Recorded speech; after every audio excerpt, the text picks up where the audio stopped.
ಅನ್ನದಾತರ ವಿಚಾರದಲ್ಲಿ ಸರ್ಕಾರ ಮಮತೆಯ ತಾಯಿಯಂತೆ ವರ್ತಿಸಲಿ, ಮಲತಾಯಿ ಧೋರಣೆ ನಿಲ್ಲಿಸಲಿ. ಕರ್ನಾಟಕ ರೈತ ಕಲ್ಯಾಣ ಸಂಘದ ಸಂಸ್ಥಾಪಕ ರಾಜ್ಯಾಧ್ಯಕ್ಷ ಭೂಮಿಪುತ್ರ ಸಿ ಚಂದನಗೌಡ ಮೈಸೂರಿನ ಟಿಕೆ ಬಡಾವಣೆಯ ತಮ್ಮ ಪ್ರಧಾನ ಕಚೇರಿಯಲ್ಲಿ ಸುದ್ದಿಗೋಷ್ಠಿ ನಡೆಸಿ ಮಾತನಾಡಿದ ಕರ್ನಾಟಕ ರೈತ ಕಲ್ಯಾಣ ಸಂಘದ ಸಂಸ್ಥಾಪಕ ರಾಜ್ಯಾಧ್ಯಕ್ಷರಾದ ಭೂಮಿಪುತ್ರ ಸಿ ಚಂದನಗೌಡ ಅವರು ಇದೇ ಡಿಸೆಂಬರ್ 23ಕ್ಕೆ ರೈತರ ಹಬ್ಬ ವಿಶ್ವ ರೈತ ದಿನದ ಅಂಗವಾಗಿ ಕರ್ನಾಟಕ ರೈತ ಕಲ್ಯಾಣ ವತಿಯಿಂದ ಡಿಸೆಂಬರ್ 23ರ ಸೋಮವಾರದಂದು ವನಸಿರಿ ನಾಡು ಎಚ್ಡಿ ಕೋಟೆ ತಾಲೂಕಿನ ಅಂಬೇಡ್ಕರ್ ಭವನದಲ್ಲಿ ಬೆಳಗ್ಗೆ 11 ಗಂಟೆಗೆ ರೈತ ಹಬ್ಬ ಕಾರ್ಯಕ್ರಮ ನಡೆಯಲಿದೆ ಎಂದು ಚಂದನಗೌಡ ಅವರು ಇದೇ ವೇಳೆ ತಿಳಿಸಿದ್ದಾರೆ.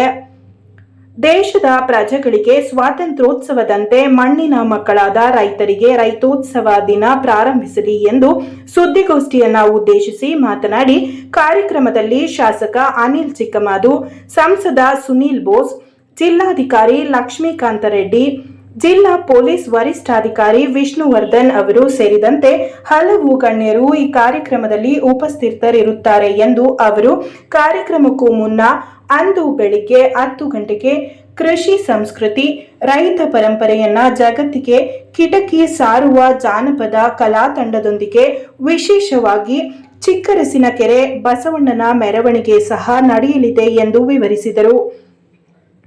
ಸಾಂಪ್ರದಾಯಿಕ ಕೃಷಿಯಲ್ಲಿ ಸಾಧನೆಗೈದು ಜೈವಿಕ ಕೃಷಿಗೆ ಒತ್ತು ನೀಡುವ ಹಲವು ರೈತ ಸಾಧಕರಿಗೆ ಇದೇ ವೇಳೆ ಗೌರವಿಸಿ ಅಭಿನಂದಿಸಲಾಗುವುದು ಎಂದರು.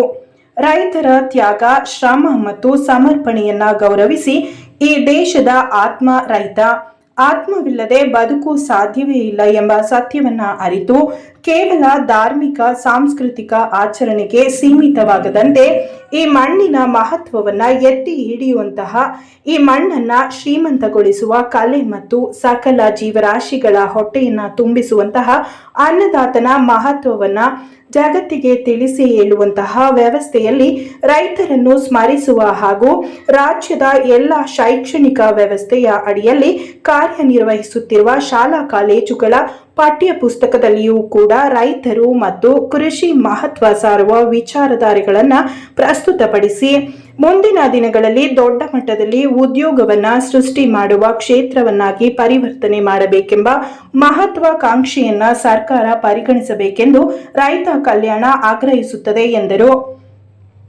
ಕೃಷಿತೋ ನಾಸ್ತಿ ದುರ್ಭಿಕ್ಷಂ ಎಂಬ ಅರ್ಥಪೂರ್ಣವಾದ ಸಂದೇಶವನ್ನ ಇಂದಿನ ಮಕ್ಕಳು ಸೇರಿದಂತೆ ಜಗತ್ತಿನ ಮನುಕುಲಕ್ಕೆ ತಿಳಿಸಿ ಹೇಳುವಂತಹ ವ್ಯವಸ್ಥೆ ಜಾರಿಗೆ ಬರಲಿ ಎಂದು ಇದೇ ವೇಳೆ ಸರ್ಕಾರವನ್ನ ಚಂದನಗೌಡ ಒತ್ತಾಯಿಸಿದ್ದಾರೆ. ಈಗಲಾದರೂ ಸಮಾಜ ಮತ್ತು ಸರ್ಕಾರ ಎರಡೂ ಕೂಡ ಅರ್ಥ ಮಾಡಿಕೊಳ್ಳೋದ್ರ ಜೊತೆಗೆ ಮುಂದಿನ ದಿನಗಳಲ್ಲಾದರೂ ರೈತನ ಬದುಕಿಗೆ ಒಂದು ಗೌರವವನ್ನು ತರುವಂಥ ಒಂದು ವ್ಯವಸ್ಥೆಯನ್ನು ಸೃಷ್ಟಿ ಮಾಡಲಿ ಅಂತೇಳಿ ಬಹಳ ವಿಶೇಷವಾಗಿ ಈ ಸಂದರ್ಭದಲ್ಲಿ ನಾನು ಕೇಳ್ಕೊಳ್ಳಿಕ್ಕೆ ಬಯಸ್ತೇನೆ. ಬಹಳ ಮುಖ್ಯವಾಗಿ ನಾವೆಲ್ಲೋ ಎಲ್ಲರೂ ಮಾತನಾಡ್ತಿದ್ದೇವೆ, ಬಹುಶಃ ಇವತ್ತು ರೈತನ ಬೆಳೆಗೆ ಬೆಲೆ ಇಲ್ಲ ಅಂತೇಳಿ. ನಾನು ಈ ಸಂದರ್ಭದಲ್ಲಿ ನಾನು ಹೇಳೋದಿಷ್ಟೇ, ಒಂದು ಸತ್ಯವನ್ನು ಕೂಡ ನಾನು ಈ ಸಂದರ್ಭದಲ್ಲಿ ಹೇಳಲಿಕ್ಕೆ ಬಯಸ್ತೇನೆ. ಯಾಕೆಂದರೆ ರೈತನಿಗೆ ಮೊದಲು ಬೆಲೆನೇ ಇಲ್ಲದ ಮೇಲೆ ರೈತನ ಬೆಳೆದ ಬೆಳೆಗೆ ಬೆಲೆ ಎಲ್ಲಿಂದ ಸಿಗಲಿಕ್ಕೆ ಸಾಧ್ಯ ಎಂಬುದನ್ನು ಕೂಡ ನಾವು ಈ ಸಂದರ್ಭದಲ್ಲಿ ಪರಿಗಣಿಸಬೇಕಾಗ್ತದೆ. ಇವತ್ತು ಏನು ಬೇರೆ ಎಲ್ಲ ಕ್ಷೇತ್ರದವರೆಗೂ ಕೊಟ್ಟಂಥ ಮಾನ್ಯತೆ, ಈಗ ಈ ಕ್ಷೇತ್ರದ GDPಗೆ ಅತಿ ಹೆಚ್ಚು ಕೊಡುಗೆಯನ್ನು ಕೊಟ್ಟಂಥ ಕ್ಷೇತ್ರ ಈ ನಮ್ಮ ಕೃಷಿ ಕ್ಷೇತ್ರ. ಹಾಗೆ ಇವತ್ತು ಜಗತ್ತಿಗೆ ಕೃಷಿಯನ್ನ ಹೇಳ್ಕೊಟ್ಟವ್ರು ನಮ್ಮ ರೈತರು, ಜಗತ್ತಿನ ಹಸಿವನ್ನ ನೀಗಿಸೋ ರೈತರು, ಜಗತ್ತಿಗೆ ಚಿನ್ನ ಕೊಟ್ಟವ್ರು ನಮ್ಮ ರೈತರು, ಜಗತ್ತಿಗೆ ವಜ್ರ ಕೊಟ್ಟವ್ರು ನಮ್ಮ ರೈತರು.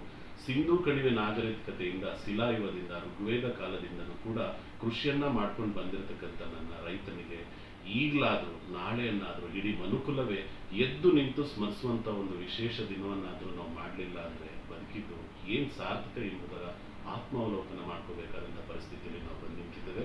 ಬಹಳ ಮುಖ್ಯವಾಗಿ ಈ ಸುದ್ದಿವಾಹಿನಿ ಮುಖಾಂತರ ನಾನೊಂದು ನೋವಿನಿಂದ ಒಂದು ಮಾತನ್ನು ಹೇಳಲಿಕ್ಕೆ ಬಯಸ್ತೇನೆ. ಅವತ್ತೇನಾದರೂ ಪ್ರಾಚೀನ ಕಾಲದಲ್ಲಿ ಈ ಕ್ಷೇತ್ರವನ್ನು, ಕೃಷಿ ಕ್ಷೇತ್ರವನ್ನು ನಮ್ಮ ರೈತರು ಆಯ್ಕೆ ಮಾಡ್ಕೊಳ್ಳಿಲ್ಲ ಅಂದರೆ, ಕೃಷಿ ಕ್ಷೇತ್ರವನ್ನು ತಗೊಳ್ಳಿಲ್ಲ ಅಂದರೆ 3 ನಿಮಿಷ ಉಸಿರಿಲ್ಲದೆ ಬದುಕೋಕ್ಕಾಗಲ್ಲ, 3 ಗಂಟೆ ನೀರಿಲ್ಲದೆ ಬದುಕೋಕ್ಕಾಗಲ್ಲ, 3 ದಿನ ಆಹಾರ ಅನ್ನ ಇಲ್ಲದೆ ಬದುಕೋಕ್ಕಾಗಲ್ಲ. ಅಂಥದ್ರಲ್ಲಿ ಸಾವಿರಾರು ವರ್ಷಗಳಿಂದ ನಾವಿಂದು ಈ ರೀತಿ ಬದುಕಿದೀವಿ ಅಂದ್ರೆ ಅದಕ್ಕೆ ಮೂಲ ಕಾರಣ, ಅದಕ್ಕೆ ಮೂಲಾಧಾರ ತಾಯಿ ಬೇರು ಕೃಷಿ. ಆ ಕೃಷಿಯನ್ನ ಮಾಡ್ಕೊಂಡು ಬಂದು ನಮ್ಮ ಹಸಿವಿನ ಚೀಲ ನಾಲಿಗೆ ರುಚಿಯನ್ನ ತೀರಿಸ್ತಕ್ಕಂಥ ರೈತನಿಗೆ ವಿಶೇಷವಾಗಿ ನಾವು ಗೌರವವನ್ನು ಸಲ್ಲಿಸಬೇಕಾಗುತ್ತೆ ಅನ್ನೋ ಒಂದು ಸತ್ಯವನ್ನು ಈ ಸಂದರ್ಭದಲ್ಲಿ ಹೇಳ್ತಾ, ಬಹುಶಃ ಈಗ ನಾವೆಲ್ಲ ಮಾತನಾಡಬೇಕಾಗತ್ತೆ. ಯಾಕೆಂದ್ರೆ ನಮ್ಮ ಕೃಷಿ ಪರಂಪರೆ ಮರೆ ಆಗ್ತಾ ಇದೆ, ನಮ್ಮ ರೈತ ಸಂಸ್ಕೃತಿ ಮರೆ ಆಗ್ತಾ ಇದೆ. ಪ್ರತಿನಿತ್ಯ 2,000 ಜನ ಕೃಷಿ ಕ್ಷೇತ್ರದಿಂದ ವಿಮುಕ್ತರಾಗಿ ಆಚೆ ಬರ್ತಿದ್ದಾರೆ.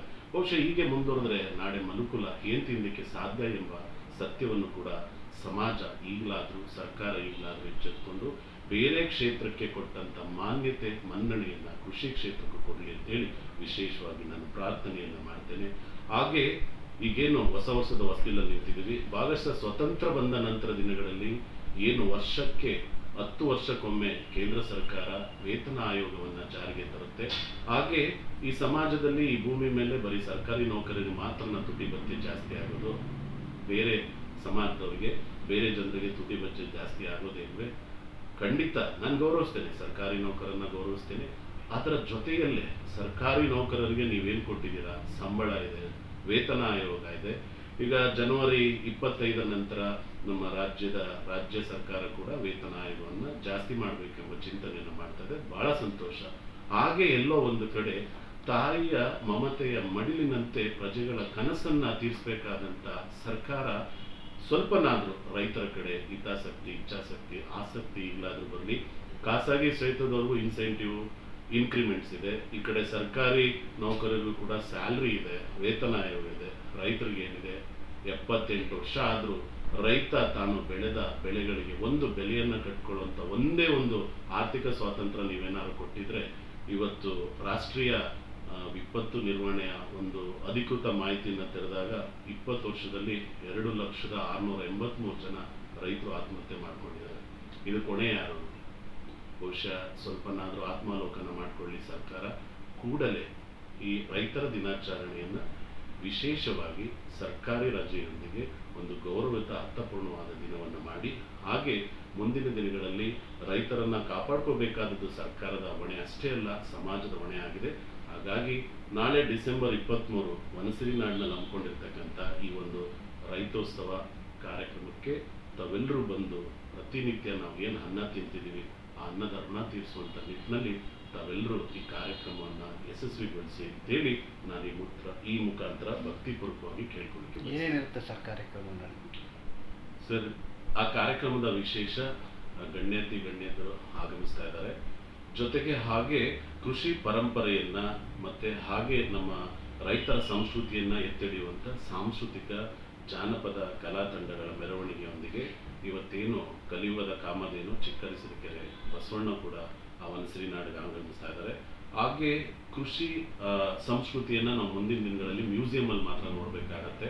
ಹಾಗೆ ಕೃಷಿಯ ಉಪಕರಣಗಳನ್ನು ಕೂಡ ನಾಳೆ ಅಲ್ಲಿಯ ಶಾಲೆಯ ವಿದ್ಯಾರ್ಥಿಗಳಿಂದ ಮಣ್ಣಿನ ರಕ್ಷಣೆಯ ಬಗ್ಗೆ ಒಂದಷ್ಟು ವಿಚಾರಗಳನ್ನ ಜಗತ್ತಿಗೆ ಸಾರುವಂತ ಒಂದು ಕಾಯಕವನ್ನು ಕೂಡ ನಾವು ನಾಳೆ ಈ ವಿಶೇಷವಾಗಿ ಈ ಕಾರ್ಯಕ್ರಮದಲ್ಲಿ ಹಮ್ಮಿಕೊಂಡಿದ್ದೇವೆ. ಇತ್ತೀಚೆಗೆ ರೈತರಿಗೆ ಸರ್, ಬಹಳ ಸಂಯೋಜಿತ ಪ್ರಶ್ನೆ.